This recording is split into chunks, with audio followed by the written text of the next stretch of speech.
আমি বাগানে আসছি আজকে। বাগানে দেখছেন কলা গাছের কি অবস্থা। একটু চাপচুপটা করে না দিলে কলা ভালো হয় না, কলা পুষ্ট হয় না, কলার পরিপূর্ণতা আসে না।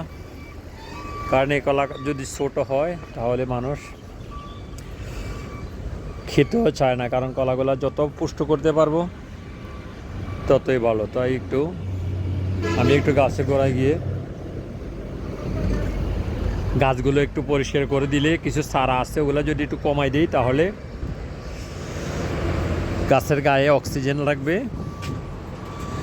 মাটিতে অক্সিজেন লাগবে, সেক্ষেত্রে কলার সাইজ একটু ভালো হবে। তাই আসলাম বাগানে। আপনারা দেখতে থাকেন কয়টা কলা গাছ রাখবো, এখান থেকে কয়টা ফালাবো সেটাই চিন্তা করতেছি। আগে সাইডগুলো পরিষ্কার করে নেই, তারপরে গাছের শুকনো পাতা আছে এগুলো একটু পরিষ্কার করতে হবে। এগুলো পরিষ্কার করার সময় একটু সাবধানতা অবলম্বন করবেন, কারণ এখানে বল্লার বাসা থাকতে পারে, মৌ পোকার বাসা থাকতে পারে, এখানে বিভিন্ন রকমের পোকামাকড় থাকতে পারে, সেলা থাকতে পারে। এইগুলো ধরার সময় একটু খেয়াল রাখতে হবে যাতে করে আমাদের কোনো রকমেই কোনো পোকামাকড় যদি পাতার ভিতর লুকিয়ে থাকে তাহলে সে আপনাকে কী করতে পারে, কামড় দিতে পারে, কারণ বিষাক্ত পোকা থাকে বাগানে, বিঙ্গুল থাকে বাগানে। তাই এগুলো গাছে গোড়া যাওয়ার সময় আমরা সবসময় সতর্কতা থাকবো।